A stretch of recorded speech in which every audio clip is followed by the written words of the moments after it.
नमस्कार, ओम तत्सत। आप सबका स्वागत है एक और बहुत ही इंटरेस्टिंग और प्रोफाउंड सेशन जो होने वाला है, और हो सकता है इससे हमें और बहुत सारे थ्रेड्स मिलें। ये हमने पिछले सेशन में बात अकर्म की थी, और अमित ने बहुत अच्छा एक उदाहरण भी दिया था अकर्म का। और उसके आगे थ्रेड बढ़ाते हुए, तो एक तरह के अकर्म तो वो है जो अनायास सडनली हम कर बैठते हैं। वो हमारी दिनचर्या का पार्ट नहीं होता, नहीं बट हम होता ऐसा बट हम ऐसा। Can I mute people? Let me just try to do that first. Sorry about this. Okay. So हमने बात करी थी पिछले सेशन अकर्म की। तो कुछ कर्म तो हमारे ऐसे होते हैं जो हमारी दिनचर्या से हट के होते हैं। अचानक एक सिचुएशन आती है और उसमें बहुत हद तक हम एक बेनेवलेंट एक्ट करते हैं, जिसमें हम किसी का भला कर देते हैं, अपना कुछ सोचते नहीं है। वो कंप्लीटली अकर्म होता है। That's a very good beginning. But अगर हम एक सेट जिंदगी जिए जा रहे हैं, तो कई बार यह भी प्रश्न उठता है कि क्या वह कर्म करने की अपॉर्चुनिटी हमारे रास्ते आएगी भी। अगर मैं बाहर हट के नहीं जा रहा हूं किसी अनप्रिडिक्टेबल सिचुएशन में, मैं अपनी दिनचर्या कर रहा हूं उसी रास्ते, उसी घर में, उसी जगह, उसी रूटीन से बंधा हुआ हूं, तो उसमें हम अकर्म कैसे करें? सो द क्रक्स लाइज कि अपने कर्म को अकर्म में बदलें। जो जो प्रिडिक्टेबल रोज हमारी दिनचर्या है, उसमें भी हम अनायास सबकॉन्शियसली ऐसे कंडीशनड होते हैं कि रिजल्ट सोच सोच के वो काम करते हैं, या रिजल्ट नहीं मिला, एप्रिसिएशन नहीं मिला, एक्नॉलेजमेंट नहीं मिला, तो हमें कहीं ना कहीं वो डिसअपॉइंट करता है। तो हमें डे टू डे लाइफ में जो हमारे काम हैं, जिनसे हम बंधे हुए हैं, उनको हमें अकर्म में बदलना है। जितना हम ज्यादा अकर्म में बदलेंगे, उतना हम ज्यादा लिबरेट होंगे। और उसके लिए 23वां श्लोक जो है अध्याय 4 का, ज्ञान कर्म संन्यास योग का, बहुत ही उसका न्यूक्लियस है उस थॉट का। गत संगस्य मुक्तस्य ज्ञानावस्थित चेतसः। इसका मतलब गत संगस्य, आसक्ति का संग। गत संगस्य मतलब जिस चीज में आपका अटैचमेंट है उसका संग, मुक्तस्य उससे मुक्त होकर यदि आपकी चेतना उस ज्ञान में स्थित रहती है। आपकी अवस्था क्या है? एक ज्ञानी की अवस्था है जिसमें आप आसक्ति से मुक्त रहते हैं। So whatever you are doing, you are consciously in a state where you are not attached to why you are doing it, what will be the outcome. यज्ञाय चरतः, आपका जो आचरण है यज्ञ के समान है। कर्म समग्रम प्रविलीयते, ऐसी अवस्था, ऐसे कर्म जो यज्ञ के समान होते हैं, हमारे सब कर्मों को हर लेते हैं। यहां हम कर्म की डेफिनेशन दे रहे हैं, वो कर्म जिसमें कहीं ना कहीं आउटकम के प्रति अटैचमेंट है। तो यदि हम एक ऐसी अवस्था में रह के कर्म करते हैं जिसमें हम हर कर्म यज्ञ की भांति कर रहे हैं, और हम यज्ञ पे डिस्कस कर चुके हैं, यज्ञ होता है एक तरह की आहुति, एक तरह का सरेंडर, एक तरह का सेल्फलेस एक्ट। तो यदि हमारी अवस्था अटैचमेंट से परे है, तो हमारे सारे कर्म जो यज्ञ की भांति किए गए हैं, उन सब कर्मों को हर लेते हैं, हमें कर्म बंधन से नहीं बांधते हैं। नष्ट करे ममता आसक्ति उर लावे जो ज्ञान, यज्ञ की भांति जतन करे हर ले वो परिणाम। और ऐसे कर्म किस प्रकार किए जाते हैं? ये 24 से 30वें श्लोक में 12 प्रकार के यज्ञ बताए गए हैं। So now you can see where you belong. So you don't have to try 12 types or all 12 kinds of yajnas. You can just see where do you see yourself. What is your attachment? What is your weakness? Or what is your conditioning? And if you break that conditioning, that will help you convert your karma into akarma. So this is the yajna dial that we have been talking about since the last session. तो ये 12 प्रकार के यज्ञ इस प्रकार हैं। पहला, ब्रह्म स्वरूपी यज्ञ हो तेरा, ब्रह्म स्वरूपी काम, ब्रह्म स्वरूपी आहुति और ब्रह्म स्वरूपी धाम। इसका मतलब हम अगर यज्ञ भी कर रहे हैं, हम कुछ ऑफर भी कर रहे हैं, हम अगर सेक्रीफाइस भी कर रहे हैं, त्याग भी कर रहे हैं, तो वो हमारा ब्रह्म के साथ अलाइन होना चाहिए। हम इसलिए नहीं कर रहे हैं कि हमें मोक्ष प्राप्त करना है, हम इसलिए नहीं कर रहे हैं क्योंकि हमें अपने आप को बड़ा फील करना है। हम इसलिए कर रहे हैं क्योंकि जब हम अपने आप को उस ब्रह्म का एक पार्ट मानते हैं, तो उसमें अब हमारा कुछ नहीं रह जाता। हम ब्रह्म को वापस वही दे रहे हैं जो हमारा, जिसके लिए हम उसका पार्ट हैं, जैसा भी हैं। तो हमारे सारे कर्म, हमारी आहुति, हमारा जो एंड स्टेट है वो ब्रह्म को ही मिरर करता है। और ब्रह्म हम पहले भी बात कर चुके हैं, आगे और डिटेल में भक्ति योग में करेंगे। ब्रह्म is nothing but this entire ecosystem which is arising out of collective consciousness. तो जब मैं इस कॉन्शियसनेस का पार्ट हूं तो कभी वो मुझे लीडर की पोजीशन में रखेगी, कभी वो ऑपरेस्ट की पोजीशन में रखेगी, कभी एक सुख की भांति आएगी, कभी एक दुख की भांति आएगी। आई डोंट हैव टू से मेरे को सुख क्यों मिला, मेरे को दुख क्यों मिला। आई हैव टू से मैं इस सिचुएशन का पार्ट हूं, चाहे वो सुख है कोट, चाहे वो दुख है कोट अनकोट। मैं इस सारे सिस्टम का पार्ट हूं और मैं वही करूंगा जो मेरे से अपेक्षित है, what is desired of me. तो स्वयं को ब्रह्म में अर्पित करना, इसमें अपने अहम की आहुति देना। तो if you have lot of Iness in you, I do this, I have done this is happening to me, I have made this happen. The more we get away from the I, easier it becomes for us to assimilate and be part of the Brahm, so that you are indistinguishable from the rest of the ecosystem. तो ये पहला यज्ञ है। और पहला यज्ञ इसलिए है क्योंकि अध्याय 2 में भी सबसे पहले अहम की बात हुई थी, आत्म की बात हुई थी। तो यदि हम अपने आप को डिसॉल्व कर देते हैं तो वो हमारा सबसे बड़ा एक ऑफरिंग है, जिसमें हम अपनी आइडेंटिटी ब्रह्म से सेपरेट नहीं मानते हैं। तो स्वयं को ब्रह्म में अर्पित करना। पूजे कुछ जन फल के हेतु, देवों का अनुष्ठान करें, योगी केवल कर्म ही पूजें, यज्ञ की भांति काम करें। दूसरा, अब आपने ब्रह्म में तो अर्पित कर दिया है, लेकिन अब आप निष्ठा किसके प्रति रखते हैं। और ये मैंने लूजली ट्रांसलेट करने के लिए पूजा लिखा है। Original shloka does not mean puja as in worship. Original shloka means where is your aastha, where is your faith. तो बहुत लोगों की जो फेथ होती है रिजल्ट के लिए होती है, जिसे हम रजस बोलते हैं।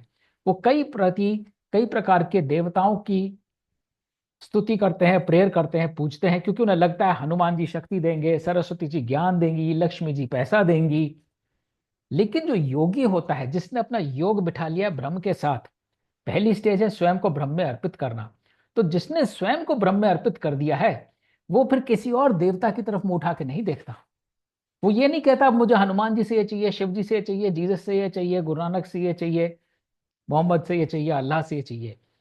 उसकी पूजा, उसकी निष्ठा सिर्फ कर्म के लिए है। तो ये अपनी भक्ति को कर्म में अर्पित करना सेकेंड काइंड ऑफ यज्ञ है। यदि आपकी भक्ति कर्म में नहीं बल्कि अपने इष्ट देव में है, जो आपको कर्म से दूर ले जाती है। भक्ति इष्ट देव में होने में कोई बुराई नहीं है, लेकिन अगर वो भक्ति सिर्फ देव के प्रति और कर्म के प्रति नहीं है तो वह सच्ची भक्ति नहीं है। क्योंकि कर्म से ईश्वर भी परे नहीं है।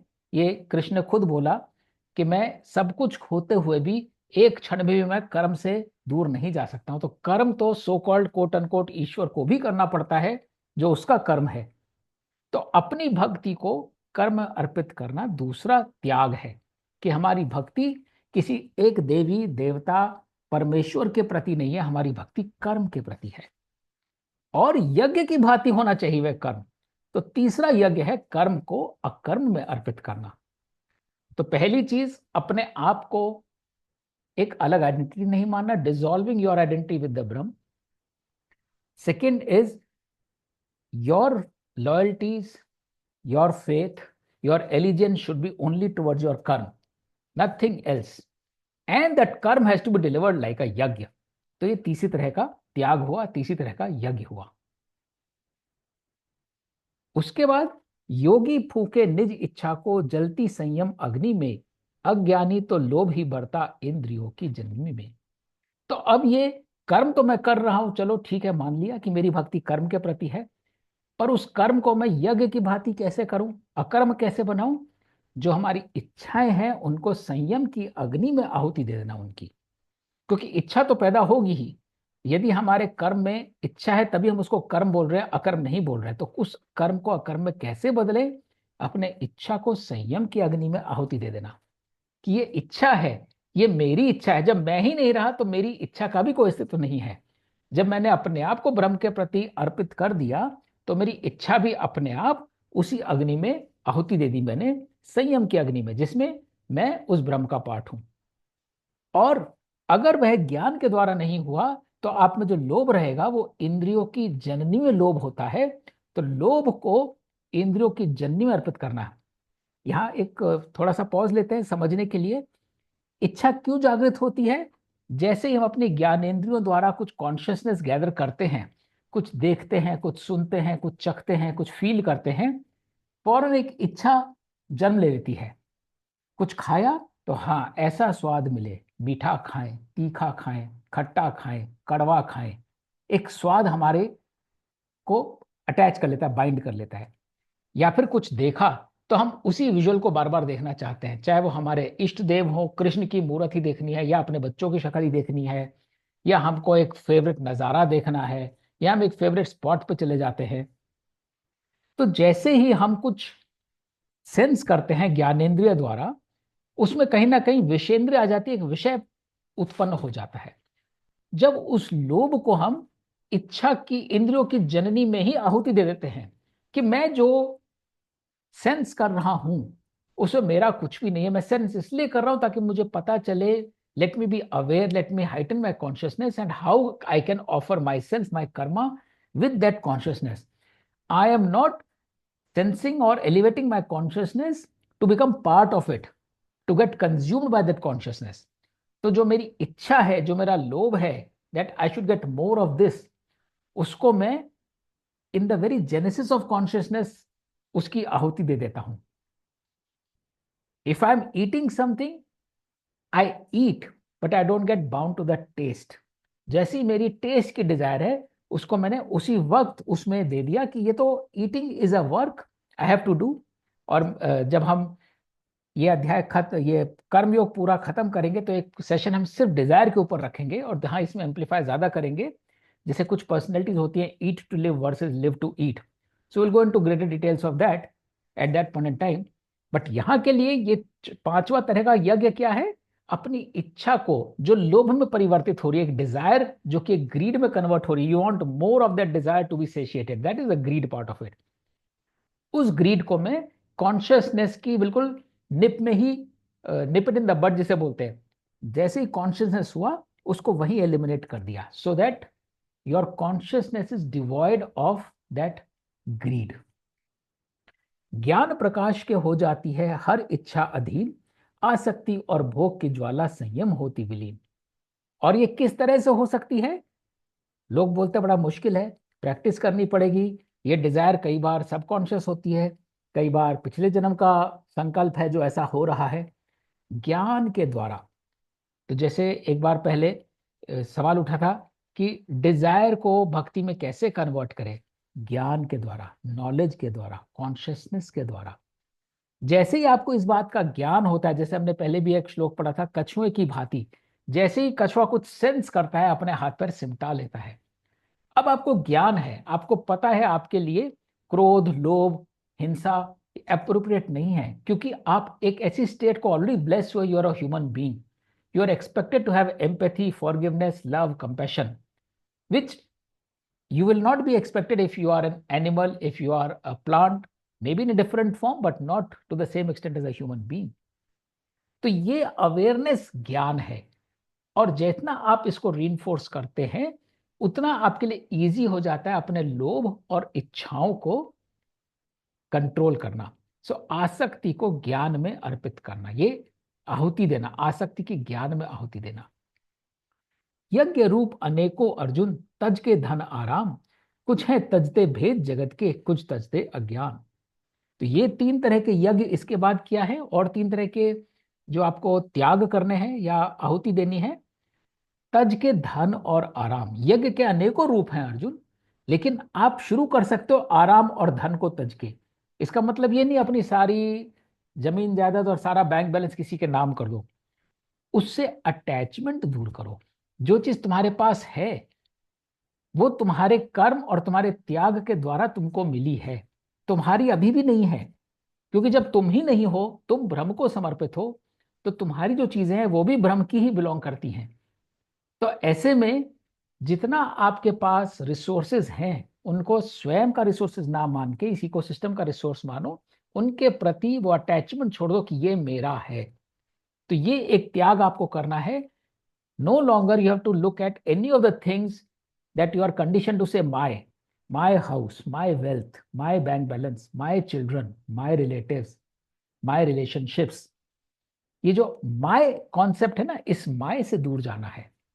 The moment you dissociate yourself from my, you start seeing कि every energy belongs to this ecosystem called Brahm. You are destined to be coexisting with them. आप इन सब का प्रारब्ध हो, ये सब आपके प्रारब्ध हैं. That is the equation we have to discover with anything that we encounter. तो यदि आपके पास धन दौलत आ रहा है, वो आपका प्रारब्ध बन के आ रहा है, एक सिचुएशन बन के आ रहा है, वो आपका एंटाइटलमेंट नहीं है कि वो आपके पास ही रहेगा. वो ग्रो भी करेगा और वो श्रिंक भी होगा. तो पहला आप वो थॉट को तज दो कि ये धन, ये आराम, ये मेरा है. कुछ तजते हैं भेद जगत के, कुछ तजते अज्ञान. और कुछ लोग ये भेद तज देते हैं, ये मेरा है, वो तेरा है, ये रूखा है, ये मीठा है, ये कड़वा है, ये आरामदायक है, ये सुखदायक है, ये दुखदायक है, ये मान है, ये अपमान है. तो जितने हमारे डिस्क्रिमिनेशंस होते हैं, ये डिजायरेबल है, ये अनडिजायरेबल है, इसके हम आगे और बात करेंगे जहां स्थित प्रज्ञ की बात हुई है. तो जहां हम एक सम नहीं होते हैं, हम डिस्क्रिमिनेट करते हैं, ये डिजायरेबल सिचुएशन है, ये अनडिजायरेबल है, ये डिस्क्रिमिनेशन आप त्याग दो. और कुछ तजते अज्ञान, कुछ ये इग्नोरेंस ही तज देते हैं जिसमें ये पैदा होता है. क्योंकि out of ignorance you start believing this is me, this is mine and this is what should happen to me. आप बोलो मैं तो इतना बेटर क्वालिफाइड हूं, मेरे को ऐसा जॉब थोड़ी मिलना चाहिए, मेरे को तो बेटर मिलना चाहिए. ये सेंस ऑफ एंटाइटलमेंट और अटैचमेंट आ गया. मेरे को तो अब तक वहां पहुंच जाना चाहिए था, या ये बीमारी मुझे क्यों हो गई. The moment we put I in the center of all of this, we start seeing everything from that perspective, as if this belongs to me, this does not belong to me, this should belong to me, this should not belong to me. ये ignorance है. इस ignorance का त्याग करते ही बहुत सारे discrimination का त्याग हो जाता है, और उस डिस्क्रिमिनेशन का त्याग करते ही उस अटैचमेंट का भी त्याग हो जाता है जिससे हम अपने आप को बाइंड करते हैं. तो ये 7, 8, 9 जो हैं, 3 प्रकार के यज्ञ हैं, 3 प्रकार की ऑफरिंग्स हैं जो हम करें तो हम अपने कर्म को अकर्म बदल सकते हैं. उसके बाद आता है प्राणों को अपान से कोई, कोई अपान को प्राणों से, न्योछावर कर चित्त धरे प्राणायाम पुराणों से. प्राण किसे बोलते हैं? जब हम सांस अंदर लेते हैं उसको प्राण बोलते हैं. लेकिन वह प्राण वहीं तक प्राण रहता है जब तक हम सांस अंदर लेते हैं. जैसे वो हमारे शरीर के अंदर जाता है, वो अंदर जाके एक एक कोशिका, एक एक ब्लड वेसल को एनर्जाइज करता है, वो अपान बन जाता है. Apana is all circulation that goes throughout our body. So प्राण एक जगह जाके स्टोर नहीं हो जाता. तो ये बहुत ही प्रोफाउंड श्लोक है जिसमें बोलते हैं प्राणों का त्याग अपान में कर दो. सो प्राण क्या है? प्राण is a life force which keeps you going, जिसके बिना आप जीवित नहीं हो, कॉन्शियस नहीं हो. ऐसी चीज कोई बोले तो बिल्कुल लॉक एंड की में लगा के रखेगा कि ये तो मेरा प्राण है, कहते नहीं तो उसमें तुम्हारे जान प्राण बसते हैं.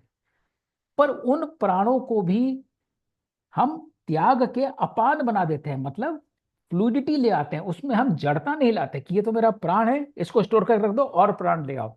और हमें चाहिए से 10 ग्राम प्राण, हम कहते नहीं 3 किलो प्राण लेके बॉडी में घूमेंगे हम.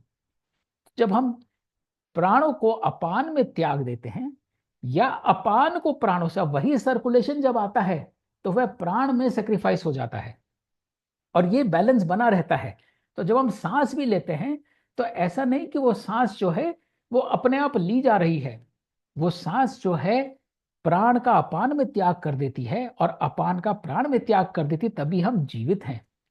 और यही हमें सीखना है कि जितना हम जीवित होते हुए भी त्याग कर रहे हैं बिना समझे, उस त्याग को हमें कॉन्शियसली समझना है, उसको मेटाफोराइज करना है कि सबसे चहीती चीज को भी हम कैसे रिजिडिटी से फ्लूइडिटी की तरफ ले आए और उस फ्लूइडिटी से फिर दोबारा लाइफ फोर्स पैदा करें. तो इसको ये प्राणायाम बोलते हैं, जो हम योग क्रिया में प्राणायाम बोलते हैं. Pranayama is nothing but balancing of प्राण.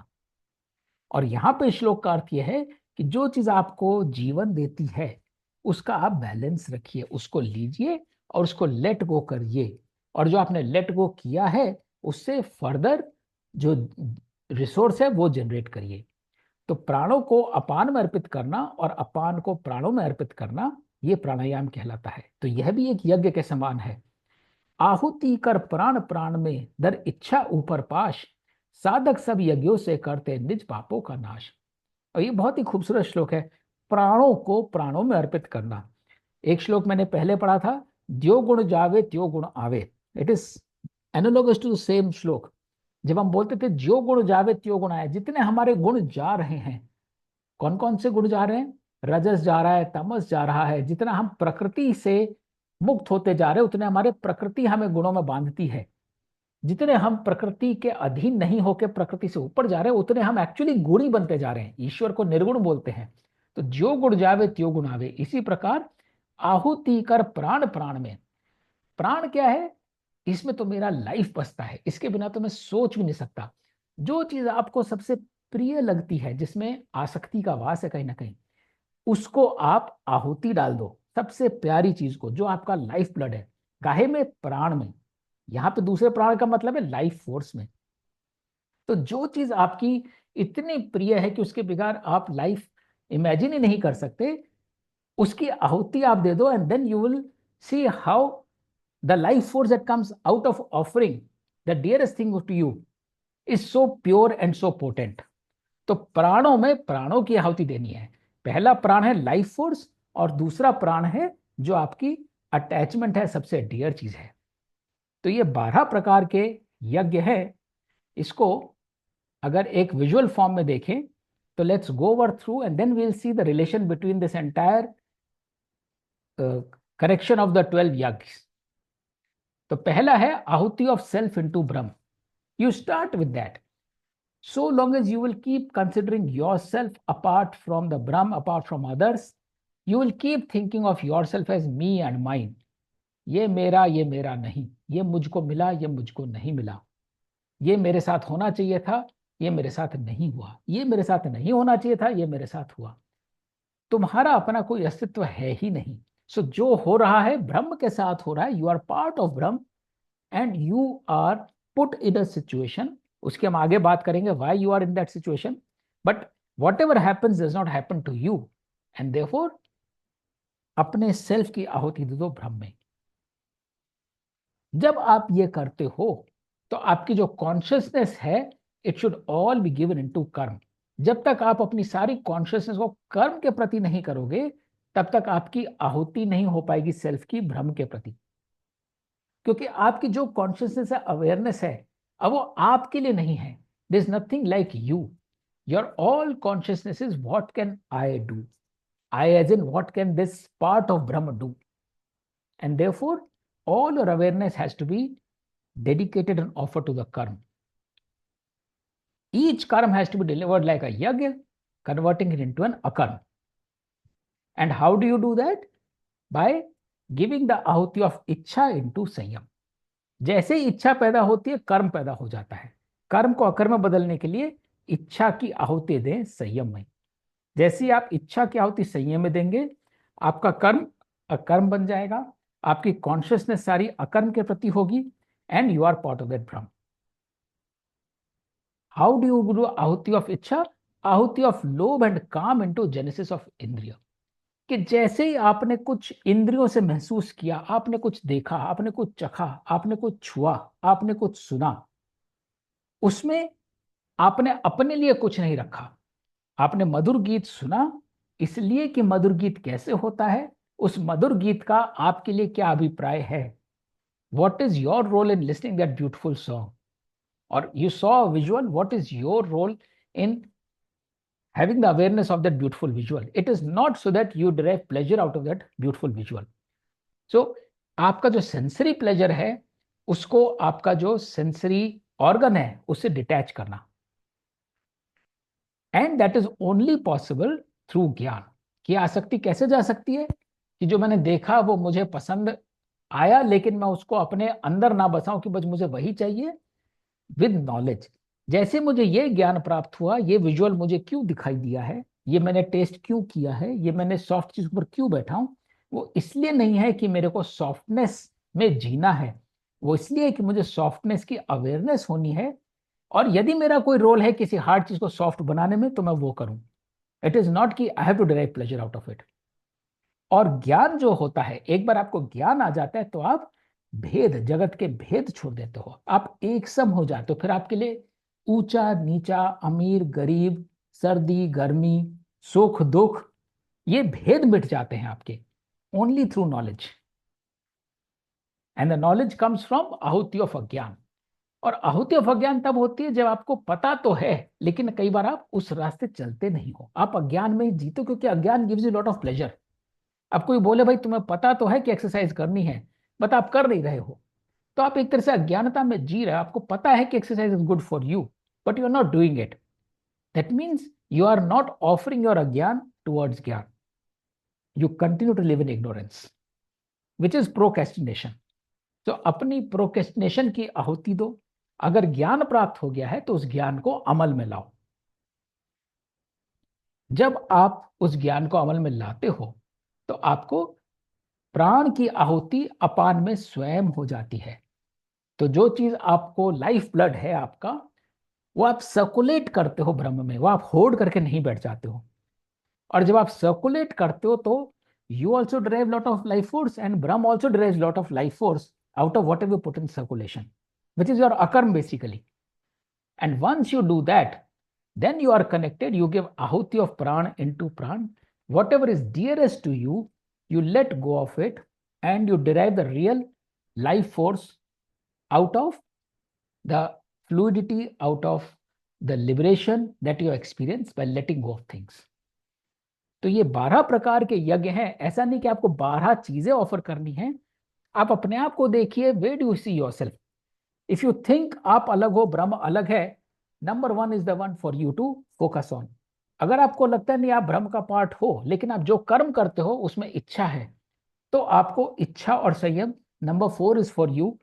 अगर आपको लगता है कि नहीं इच्छा तो है लेकिन आसक्ति ज्यादा पैदा होती है, जो भी चीज अच्छी लगती है अचानक आसक्ति हो जाती है, you have to work on number 6. You have to acknowledge what it means to be eksam, what it means to be equanimous, what it means to be true. जैसे हमने बोला ना अस्तो विदिते भावे, what is the eternal truth? आपकी आसक्ति truth की तरफ है या अनट्रुथ की तरफ है? Then you have to go by number 6. या आप प्राण अपान नहीं बदल पाते हो, जो चीज प्रिय लगती है उसको पकड़ के बैठ जाते हो, तो your place to start is number 10, कि जो आपको अच्छा लगता है learn to let go of things.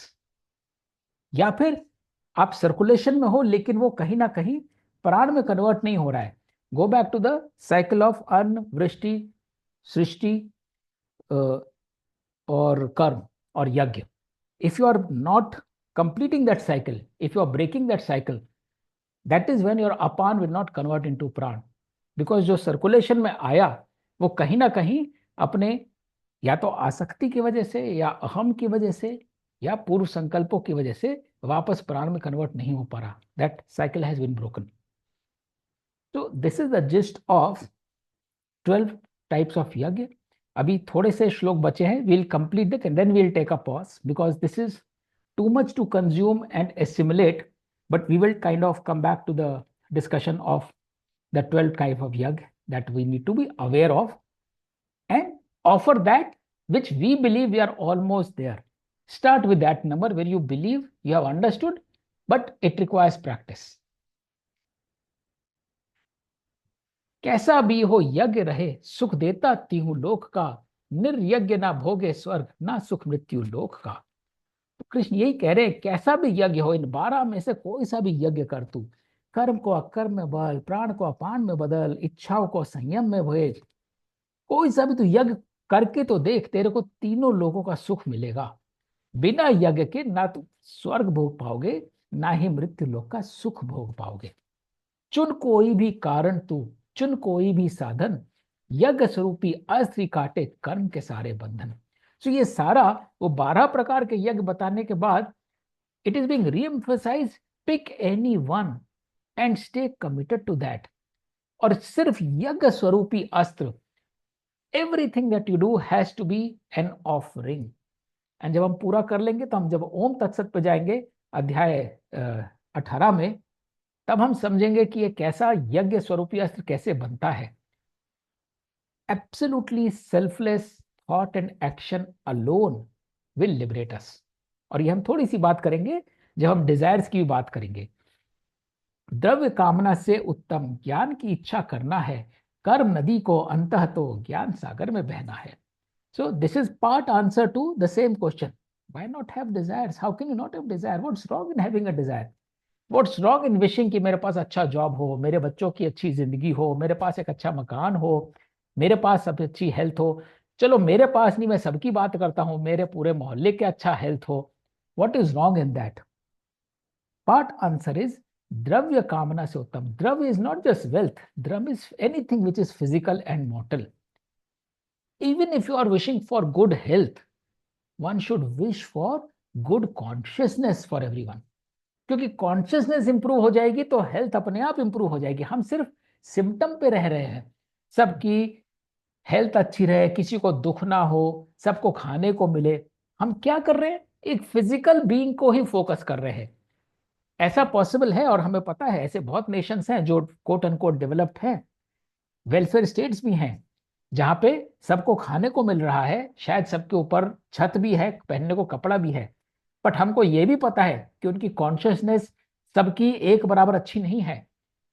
और कॉन्शियस एक बराबर ना अच्छी होने के से वहां 5 अलग तरह की प्रॉब्लम्स हो रही है, which are more critical than a problem of not having a physical needs met.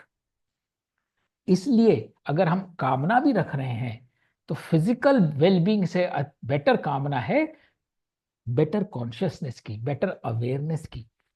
क्योंकि कर्म नदी को अंतः ज्ञान सागर में बहना है। कर्म हमारे कैसे होंगे? ज्ञान के द्वारा अकर्म होंगे, वही हमें लिबरेट करेंगे। अपने शरीर का ख्याल रख के, अपने को स्वस्थ रख के, for the sake of being healthy, अपने को वेल्दी रख के हम अपने कर्मों को अकर्म नहीं बना पाएंगे। ज्ञान योग अपनाने को यज्ञ जो करता जाएगा, मन में उठती हर शंका का उत्तर सहज ही पाएगा। तो जो आपके क्वेश्चंस हैं, मुझे क्या करना चाहिए, ये मेरे साथ क्यों हुआ, कल क्या होने वाला है, ये नहीं हुआ तो, इन सब का उत्तर कैसे पाओगे? इन सब का उत्तर ज्ञान द्वारा, योग अपनाने से, यज्ञ के द्वारा इन सब का उत्तर मिलेगा। The moment you surrender yourself to knowledge and consciousness and deliver a selfless act, उस योग के द्वारा, कर्म योग और ज्ञान योग के द्वारा, you will get answers to your questions. जानने का तब अटल सत्य तू करके मोह को छीन, जब देखेगा निज में मुझ में सबका भूत अधीन। पाप यदि हो तेरा गहरा, उथला हो सभी और का, पाप भंवर तर जाएगा तू लेकर ज्ञान की नौका। कि यदि आपके मन में कोई रिग्रेट भी है, कोई गिल्ट भी है, और आपको लगे कि नहीं दूसरे की जिंदगी में ऐसी कोई ग्रेविटी नहीं है, गिल्ट नहीं है जितना मेरे पास है, यदि आपने बहुत घोर पाप भी किया हो, यहाँ पाप हम बहुत लूजली डिफाइन कर रहे हैं, anything which was an undesirable situation which you regret, वो भी हायर कॉन्शियसनेस के द्वारा, नॉलेज के द्वारा, you can liberate your self from that guilt. जैसे अग्नि यज्ञ की स्वाहा कर दे सब सामग्री को, हर लेता है तेज ज्ञान का पाप कर्म की गठरी को। तो जिस प्रकार यज्ञ में आप सामग्री डालते हो और अग्नि सब भस्म कर देती है, फिर उस सामग्री का अस्तित्व नहीं रह जाता। हम अग्नि को प्योर मानते हैं क्योंकि अग्नि भस्म करने के बाद भी खुद प्योर रहती है, उसकी क्वालिटी फर्क नहीं होती है। इसी प्रकार जो ज्ञान है वो सब पापों को हर लेता है। और ज्ञान क्या है? ज्ञान यही कॉन्शियसनेस है, ये चीज सही थी, ये चीज गलत है, मेरे को उस रास्ते नहीं जाना है, मैं अपनी एनर्जी चैनलाइज करूं उस तरफ जिस तरफ अटल सत्य है, not towards the physical being but towards the eternal being. ज्ञान से उत्तम हुआ नहीं है कभी कोई भी पावक, ज्ञान अग्नि से चमक उठे है धूमिल जो थे साधक। So the knowledge is the only fire which will illuminate, which will polish every other rough side, rough edge of ours. तो ज्ञान से बढ़कर कोई पावक, कोई अग्नि, कोई फायर नहीं हुई है। And we can see that the more we spread knowledge and awareness, the brighter and shiner it becomes. Knowledge does not reduce by sharing. तो जितना हम अवेयर हैं उतना औरों को भी अवेयर बनाए, तो हम औरों का भी जो लाइटर ट्रुथ है उसको इनेबल करेंगे। जिसने जीता निज इंद्रियों को रहे साधना लिप्त, ज्ञान नदी में गोता खाकर वही हुआ है मुक्त। ज्ञानहीन शंकाकुल नर को मिलता केवल शोक, ना उसको इहलोक सुभाए ना सुधरे परलोक। ज्ञान योग जो करता अर्पण, अपने कर्म धनंजय, कर्म उसे क्या बांधे उसके नष्ट हुए सब संशय। घूम फिर के बात वहीं आ जाती है कि ज्ञान योग रखते हुए surrender yourself to the knowledge, to the truth. Knowledge is nothing but truth. This is what the truth is. Don't be ignorant. Be aware of where your energy should lie. And if you establish your yoga with that truth, then your karma will become akarm. They will not bind you to the result. They will not bind you to the outcome. हे अर्जुन, तू ज्ञान शस्त्र से मोह का कर दे छेदन, योगी बन और जीते रण, यूं बोले मधुसूदन। अपने ज्ञान के शस्त्र के द्वारा अपने मोह का छेदन कर दे। So wherever we have our attachments, let's go back and see हमारे कौन कौन से कर्म थे जिसमें कोई ना कोई इच्छा थी। ये इंसेंटिव मिलेगा, ये प्रमोशन मिलेगा, ये प्रपोजल मिलेगा, या ये पेनल्टी होगी, मुझे पेनल्टी नहीं चाहिए, या ये लॉस हो जाएगा। Whatever was our attachment and trapping, let's combat that with the pure awareness and consciousness. Is that the real thing we should be scared of, we should be running after, or we should simply do our selfless act? क्योंकि अगर हम selfless act करेंगे तो हमें result की चिंता ही नहीं होगी। रिजल्ट शायद जैसी पिक्चर हम पेंट करते हैं उससे शायद 10 गुना बेटर ही आने वाला था। हम खुद ही अंडरबॉल करते हैं, या फिर हम खुद एंटाइटलमेंट रखते हैं और फिर हमें ह्यूज डिसअपॉइंटमेंट होता है अगर रिजल्ट वैसा नहीं मिलता तो यदि हम ज्ञान योगी कर्म योगी बनते हैं तो हम उस यातना से, उस स्ट्रेस से, उस कर्म बंधन से फ्री हो जाते हैं। सो दिस इज एंड ऑफ ज्ञान कर्म संन्यास योग। और इसके दो मुख्य श्लोक जो हमें टेक अवेज हैं वो तो एक कर्म अकर्म की बात है जिसकी हमने काफी चर्चा कर ली, कर्म वर्सेस अकर्म, कि हमें कर्म अकर्म और विकर्म का बोध होना चाहिए। विकर्म तो करना ही नहीं चाहिए टू द एक्सटेंट पॉसिबल, अपने कर्मों को अकर्म बदलना चाहिए। The only way to convert karma into akarma is गत संगत से मुक्तस्य, अटैचमेंट से दूर जाकर एक हाइटेंड स्टेट ऑफ कॉन्शियसनेस में स्टे करके अपने हर कर्म को यज्ञ की भांति करें। This karma does not belong to me, I am purely an instrument, मैं सिर्फ निमित्त मात्र हूं इस कर्म को ऑफर करने का। If you do everything with that feeling, any of the 12 yags that we talked about will be reflected in this state of mind, and that will liberate us from the trappings of what is the outcome. So I'll take a pause here. Lot of concepts, lot of routes to deliver our karma as yajna. Happy to understand how much of it has being received, but rather something going over the head. And it takes time.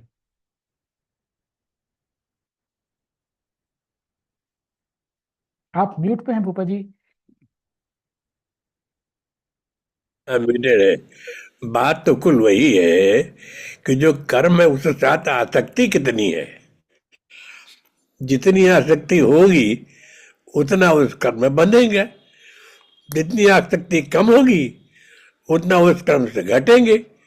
और आसक्ति कम करते करते करते करते ultimately उस कर्म को ज्ञान में होम दिया, बस काम बन गया। और करना क्या है? ये लाइफ है जो इस हमारी एक लिमिटेड कॉन्शियसनेस है, उसके अंदर हम बहुत आगे भी तो नहीं सकते। बात न समझ में आएगी ना उसे हम कर सकते। लेकिन कर्म को इस आशा के साथ रहे कि हमको फल की प्राप्ति होती रहेगी, हमें सुख की अनुभूति होती रहेगी, वो कभी होगा नहीं।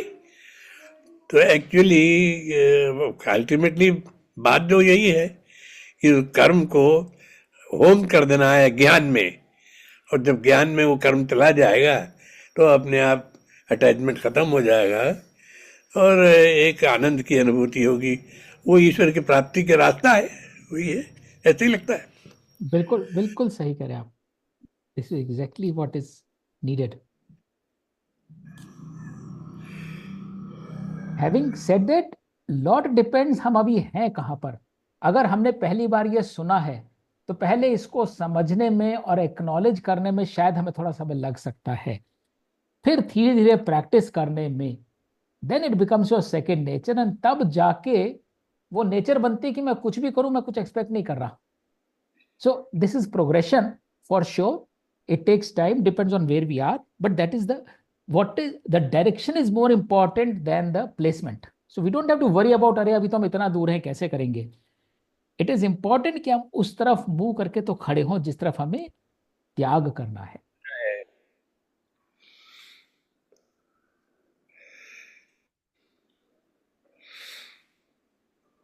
जी, ऐसा इसमें क्या है कि लॉट हाँ ऑफ संजय जी बताएंगे।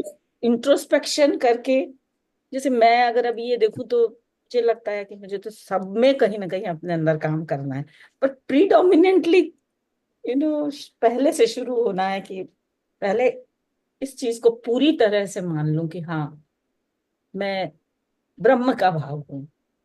तो वहां से शुरू होके मुझे तो लगता है कि हर कहीं मैं like I am work in progress, but हाँ, वही जैसे डायरेक्शन कि मुझे किस उसमें अपने ऊपर ज्यादा काम करना है। तो एक थॉरो इंस्पेक्शन, अपनी एनालिसिस ऑनेस्टली करूं, तो वो मेरे को लगता है मेरे लिए पहला स्टेप है। The beauty of Gita is इतने रूब्रिक्स हैं, इतने फ्रेमवर्क्स देते हैं आपको, कहीं ना कहीं अपने लिए एक तो मिल ही जाएगा, एक दो मिल ही जाएंगे शुरुआत करने के लिए, एंड इट्स अ जर्नी. कई बार हम सोचते हैं हमने शुरू कर लिया और फिर हम 1 साल बाद देखते हैं हमने सोचा था शुरू करके यहां तक पहुंचे, पता चला हम इतना सा ही हिले अभी तो. It's such a long way to go. But what gives satisfaction is कि हमने उस तरफ एक कदम बढ़ाया, उस तरफ अपनी सोच करी. That consciousness elevates you, and the joy of being lighter by that 0.05%, it's immense. इसको आप ऐसे समझिए कि मैथ्स में फ्रैक्शन लिखते हैं ना, 1/, जितना छोटा वो नीचे का फ्रैक्शन है 0.0002%, उतना उस फ्रैक्शन की वैल्यू इन्फिनिट टाइम्स बढ़ जाती है. तो इतना इन्फिनिट टाइम्स सुख देता है वो मार्जिनल चेंज भी जो आप अपने पर्सपेक्टिव में लाते हैं.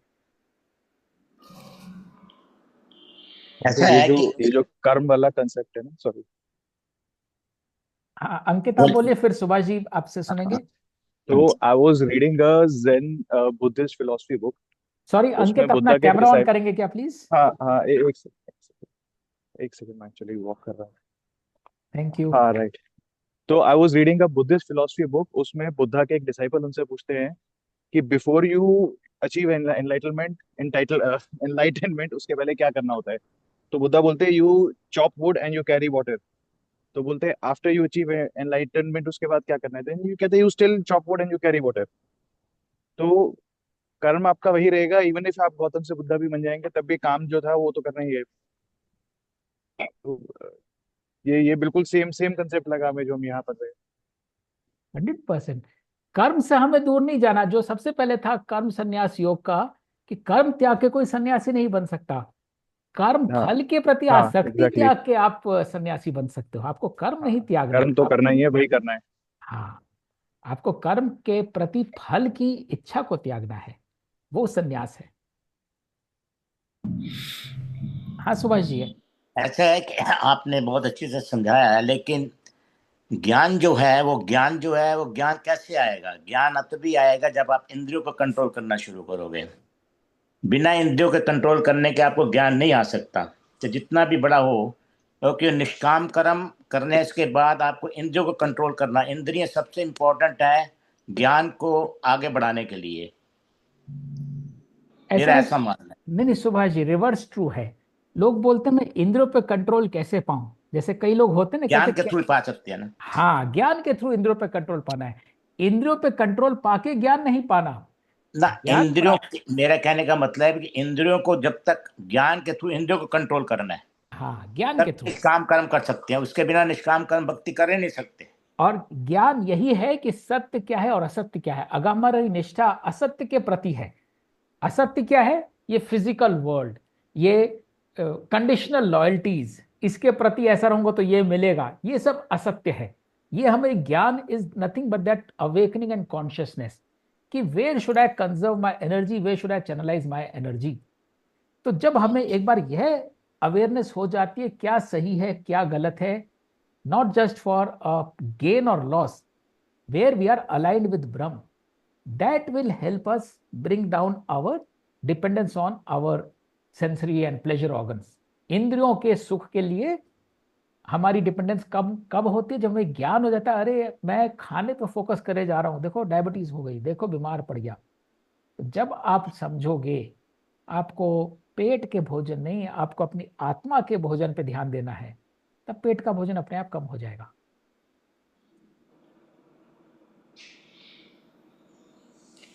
क्योंकि मेरा ऐसा है कि जो मनुष्य कामना के संकल्प को छोड़कर त्याग भावना से ईश्वर कर्म करता है, वही सच्चा ज्ञानी है। बिल्कुल बिल्कुल। ये आप जरा श्लोक नंबर 39 को दोबारा बोलेंगे? जिसने जीता जित इंद्रियों को हो रहे साधना लिप्त, ज्ञान नदी में गोता खाकर वही हुआ है मुक्त। क्या मतलब है इसका आपका? हाँ, जिसने जीता निज इंद्री को रहे साधना लिप्त, ज्ञान नदी में गोता खाकर वही हुआ है मुक्त। जिसने अपनी इंद्रियों के ऊपर जीत हासिल कर ले, वो इंद्रियों के अधीन नहीं है। वो अब ऐसा नहीं है कि मेरे को ऐसा स्वाद मिला तो मैं वो दोबारा भोजन करूंगा, या मैं ऐसी जगह गया, ये सॉफ्ट बेड है, मैं इसी पे सोऊंगा। जिसने इस इंद्रियों के प्लेजर के ऊपर विजय प्राप्त कर ले, उसे फर्क नहीं पड़ता उसका बेड रफ है या सॉफ्ट है, उसे फर्क नहीं पड़ता मुंह में स्वाद कड़वा आ रहा है या मीठा आ रहा है, उसे फर्क नहीं पड़ता कानों में संगीत बज रहा है या शोर बज रहा है। वो साधना में लिप्त है। साधना का लिप्त मतलब ये नहीं कि वो हिमालय पर चला गया, वो उस ट्रुथ के लिए डेडिकेटेड है जो इस सेंसरी प्लेजर के परे है। ज्ञान नदी में गोता खाकर उसको यह अवेयरनेस है, वो ज्ञान नदी में एक डुबकी मार चुका है। That person knows what it is to be of a higher conscious state, वो मुक्त हो जाता है। तो it means that gyan and indriya is interconnected. बिल्कुल, ज्ञान ही इंद्रियों के ऊपर विजय दिलाता है। क्योंकि जब तक हम ज्ञान नहीं प्राप्त करते तब तक हम क्या करते? इंद्रियों को ही सच समझ बैठते हैं, इस शरीर को समझते हैं, इस शरीर के जाने का दुख करते हैं, इस शरीर को कष्ट मिले तो हम विचलित हो जाते हैं। यह सत्य नहीं है। जब हमने यह सत्य असत्य का भेद समझ लिया तो इस शरीर के प्रति मिलने वाले आराम या कष्ट से हम मुक्त हो जाते हैं। हमें वो बॉदर ही नहीं करता कि आज शरीर को आराम मिल रहा है, कल शरीर को कष्ट मिलेगा। वही मुक्ति है।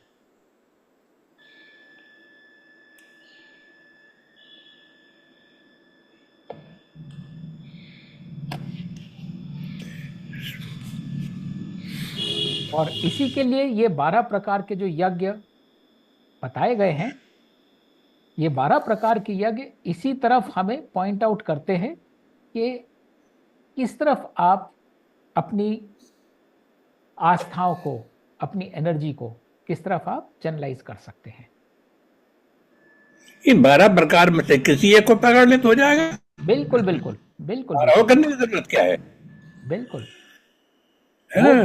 12 दरवाजे दिए गए हैं आपको, जो दरवाजा आपको अपील करता है उस दरवाजे से घुस जाइए।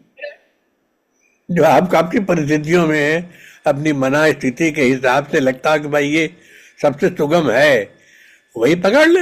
बिल्कुल बिल्कुल बिल्कुल, बच जाएंगे। राह पकड़कर एक चले जा, बच जाएगा मत बच्चन की गीत है ना। बिल्कुल राह पकड़कर एक चला चल, पा जाइएगा मत। तो जो 11 ये जो दिए हुए हैं, किसी एक को पकड़ लो। अच्छा, जब एक को पकड़ करके आगे बढ़ेंगे तो दूसरे में अपने आप चल पड़ेंगे। बिल्कुल बिल्कुल, एक दूसरे से लिंक्ड है। वैसी सिचुएशन होगी कि आपको पता भी नहीं चलेगा कौन कौन क्या कर चुके हैं आप। बिल्कुल, मतलब ऐसा लगता है ध्यान, जो मेरा अपना अनुभव जीवन का है, मैं यही देखता हूँ। अपना ठीक ठाक से काम करते करते रहो, कोई अटैचमेंट ना हो, किसी के प्रति कोई ईर्ष द्वेष ना हो, तो वो अपना धीरे धीरे होता रहता है। प्रकृति ही सब करती रहती है और हमें ज़्यादा एफर्ट करने की जरूरत ही नहीं पड़ती। अपने आप होता रहता है, अपना चलता रहता होता रहता है। और उसमें ज्ञान का अगर आशीर्वाद प्राप्त हो जाए तो क्या कहने। कई बार जो हमने डिस्कस भी किया था मैसेजेस के ऊपर, कई बार हमारे दुखों का कारण हम जो स्वयं बीच में अपना टांग अड़ा देते हैं ना। विधि हमें ले जा रही है हमारे लिए जो ठीक है, बट हम उससे विचलित हो जाते हैं, भयभीत हो जाते हैं, थ्रेटन हो जाते हैं, and we take control. The moment we take control and we don't know how to fly that plane, that's when problem starts. तो आपका आत्म कहता है भाई ठीक है, अब तूने कंट्रोल लिया, अब तू ही चला अपनी जिंदगी की गाड़ी जहां ले जानी है तेरे को. And then we believe it is going out of control, and then we say हे प्रभु ये क्या हो रहा है. तो दैट्स वेयर हम अगले उसमें समझेंगे भक्ति योग में, that's where faith comes in. हाँ, वेरी ट्रू. गीता का गीता का साकार सारांश ही यही है कि जो हुआ अच्छा हुआ, जो हो रहा है अच्छा हुआ, अच्छा ही होगा बस. तो गीता के ऊपर तो पहले ये वर्ड है, जो हुआ अच्छा हुआ, जो हो रहा है अच्छा होगा, अच्छा ही होगा, दैट्स ऑल. तो कभी नेवर एक्सपेक्ट कि बुरा भी हो रहा है तो उसी में आप अच्छा ही सोचो. तो मानती हूँ जो होना है वो होगा, अच्छा बुरा तो हमारे कोई बहुत रिलेटिव है. बिल्कुल. बस और अच्छा बुरा में भी हमसे कर्म अपेक्षित है. हम ये नहीं सोच सकते आज बुरा हो रहा है मैं ये काम नहीं करता, मैं काम तभी करूंगा जब मेरे लिए कुछ अच्छा होगा. वो भी एक फिलॉसफी लेके लोग चलते ना. नहीं, जब तक ज्ञान नहीं होगा तो इस चीज के आएगा नहीं. कर्म तो करना ही पड़ेंगे, कर्म के बिना तो हाँ. एक मनुष्य एक क्षण भी नहीं रह सकता. हर क्षण हम कर्म करते हैं. तो हम बुरे की आशंका करके भी कर्म से दूर नहीं जा सकते, हमें नहीं, अपना कर्म तो करने ही पड़ेंगे. कर्म के बिना तो आदमी चल ही नहीं सकता. ये भगवान कृष्ण को भी कर्म करने पड़े थे, लेकिन वो अलौकिक थे, उनका उससे बंधन से मुक्त थे. क्योंकि कर्म तो हर किसी को करने, हर देवता को कर्म करने पड़ते हैं. यस जी, आप कुछ कह रहे हैं. मैं ये पूछना चाहती हूँ कि जैसे कोई बहुत नोबल कॉज, जैसे मान लीजिए स्वतंत्रता सेनानी लोग थे, उन्होंने ये बीड़ा उठाया कि हम देश को मुक्त कराना करेंगे, के लिए हर कार्य करेंगे, और नहीं कोई मानता था तो वो उपवास करते थे, बहुत बहुत दिनों का उपवास करते थे कि नहीं, जब तक ये नहीं मानोगे तब तक हम ऐसा नहीं, हम खाना ही नहीं खाएंगे. तो वो भी एक इच्छा तो थी, लेकिन वो कॉज इतना नोबल था और उन्होंने अपने प्राणों को उसमें समर्पित कर दिया, तो क्या उसको भी हम विकर्म मानेंगे? नहीं, उसमें देखिए हो सकता है 5% 1% रजस कहीं ना कहीं रहा हो. Let us assume to begin with 95 to 99% तो सत्य ही था, क्योंकि वो इच्छा से ज्यादा कर्तव्य था. They could not have been otherwise. और आज भी हमारे सामने भी ऐसे बहुत सारे लोग होते हैं जो कुछ कुछ करते हैं, they can not be otherwise, they can do only that. तो वो भी जो स्वतंत्र सेनानी थे, खैर सारा सारा का सारा कंट्री तो स्वतंत्र सेनानी नहीं बना, कुछ लोग थे जो उस मिट्टी के बने थे. They could not have been otherwise, they were just following their instinct and doing their swadharma, जिसको हम बोलते हैं. हाँ, उस स्वधर्म में सत होते हुए थोड़ा रजस इसलिए हो सकता है कि इसमें ज्यादा एफर्ट डालेंगे तो वो स्वतंत्रता पहले मिलेगी, बेटर रिजल्ट्स मिलेंगे, ज्यादा बड़े रिजल्ट्स मिलेंगे. तो या दूसरा, ज्यादा ब्रिटिशर्स लेटर से ज्यादा विवश हो जाएंगे. एग्जैक्टली. तो एक आउटकम से तो बंधे ही हुए हैं. तो क्योंकि एक आउटकम तो अच्छा है ना, तो कर ही रहे हैं, प्रकृति के अंदर है, ह्यूमन बीइंग है, है. तो उतना तो रजस है भी. तो इसीलिए मैं कह रहा हूं कि वो शायद 90-95% तो फिर भी सत्य ही था, क्योंकि जो एक अंदर का सत्य था वो उन्हें प्रेरित कर रहा था, और पूरे जीवन की आहुति दे दी उन्होंने. वो यज्ञ ही था उनका, एक एक स्वतंत्रता सेनानी का. और टू दैट एक्सटेंट आज भी एक एक एंटरप्रेन्योर, अगर हम समझें, एक एक ऑनेस्ट टैक्स पेयर जो इस देश को, अपने अपने देश को आगे बढ़ा रहा है, वो सब अपनी आहुति दे रहे हैं अपने कर्मों के द्वारा. तो उसमें कोई, या एक डॉक्टर है, अगर वो ये इच्छा कर रहा है कि नहीं, मैं पेशेंट्स के लिए अपने जीवन समर्पित कर रहा हूँ, मुझे तो इनको अच्छा करना, अच्छे से अच्छा करते जाना है, तो उसमें कहीं ना कहीं तो इच्छा है. हाँ, अगर लेकिन वो अपने लिए बहुत नहीं है. हाँ, बात सिर्फ अपना नहीं होता जी. अगर वो इच्छा के रूप में कि मेरे को आउटकम ये चाहिए, तो वो इच्छा है. उसे आउटकम पे जोर नहीं, अपने अपने कर्म पे करना, मुझे ये करना है. आउटकम कुछ भी निकले, अच्छे से अच्छे कर्म का भी आउटकम कई बार हो सकता है वैसा ना निकले जैसा आप एक्सपेक्ट कर रहे हैं, है ना. तो नहीं निकलता वैसा. तो उसे आउटकम पे फोकस नहीं कर, अगर वो जरा सा भी आउटकम पे फोकस कर रहा है, उतना वो रजस है, उतना वो कर्म से बंधा हुआ है. क्योंकि नहीं होगा तो दुखी होगा कि मैंने इतना किया पर मैं उसे नहीं बचा पाया.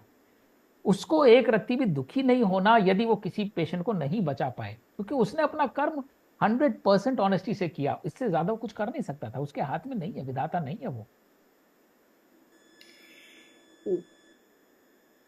तो उसके यज्ञ में कोई कमी नहीं है जब तक वो फल की आसक्ति ना रखे। फल की आसक्ति रखते ही वो यज्ञ थोड़ा सा एलिमेंट कम हो गया, मे बी 97% है, which is still he has come a long वे। नहीं नहीं नहीं, एक्सेलेंस की जो डिजायर है वो अब इस ज्ञान की प्राप्ति में बाधा नहीं है। नहीं, आप हम अपना जो कर्म करते हैं वो कर्म बहुत अच्छी तरह से करें और इस उद्देश्य से करें कि हम उसका परिणाम ठीक पाए। तो ये जो मनोस्थिति है ये यज्ञ की स्थिति के विपरीत नहीं, जैसा मैं समझता हूँ, क्योंकि मैं कर नहीं रहा, मैं तो उस कॉज के लिए कर रहा हूँ जिस कॉज के लिए कि मैं आगे चल पड़ा हूँ। तो ये मैं समझता हूँ कि देखिए एब्सोल्यूट तो कुछ होता नहीं, चाहे जो कुछ करे कुछ ना कुछ तो हो गई, उसके पीछे इच्छा आशा कुछ उद्देश्य की प्राप्ति की का ध्यान कुछ न कुछ हो गई, लेकिन उसमें करते हुए कर्म को किसी ऐसे ढंग से न करें जो हमको अपनी आत्मा को बांध दे। चले हम उसकी तरफ, उस मार्ग की तरफ कि लोक कल्याण का काम हो रहा है, हमारे हाथ से हो रहा है तो हो रहा है। तो ये जो एक धारणा है कि इसे मैं अपने लिए प्राप्त करता हूँ, यही खतरनाक है। बस सबसे तू सेवा कहाँ हो, जा रही है? जो सेवा हमारे उधर ले हमारे ठीक हो सकती है है, चल बाय। वही है। अविनाश जी, हाँ जी, हाँ मुझे ये पूछना है, इज देयर एन आइडियल ये परसेंटेज कि कितना रज होना चाहिए, कितना सत्व होना चाहिए, कितना तम होना चाहिए? वो is there an ideal ideal state? वो आइडियल इसलिए नहीं हो सकता क्योंकि each of us are in a different point in our journey. तो मेरे लिए जितना सत्व रजस तमस होना है, आपके लिए वो फॉर्मूला वर्क नहीं करेगा। नहीं पर इजराइल का माने हर एक का अलग अलग है, लेकिन ऐसा है क्या कि आइडियल कि बा 75% सत्व होना चाहिए नहीं और नहीं, 13% ये नहीं नहीं 12% वो, ऐसा कुछ नहीं है? नहीं नहीं, कोई ऐसा ऐसा चीज? ऐसा कोई फॉर्मूला नहीं है। आपको सिर्फ इतना करना है कि आप at any point in time you are honest to the core in whatever you are doing without anything in for you. अब वो तमस डाल के होता है, रजस डाल के होता है, कई बार अब कृष्ण ने सिखाया ना, कई बार दूसरे को मार के आप अपने धर्म का पालन कर रहे हैं, तो कहने वाला उसको तमस बोल सकता है, आपने हिंसा करी, बट इन द कंटेक्स्ट इन विच वो हिंसा उस हिंसा से बहुत कम है जो कि वो हिंसा ना करने पे होती जितना वो अधर्म स्थापित करता। तो इट इज ऑल रिलेटिव। तो कई बार आपको यज्ञ में रजस भी डालना पड़ेगा, तमस भी डालना पड़ेगा। ऐसा नहीं कि सत्य ही सत्य होना चाहिए।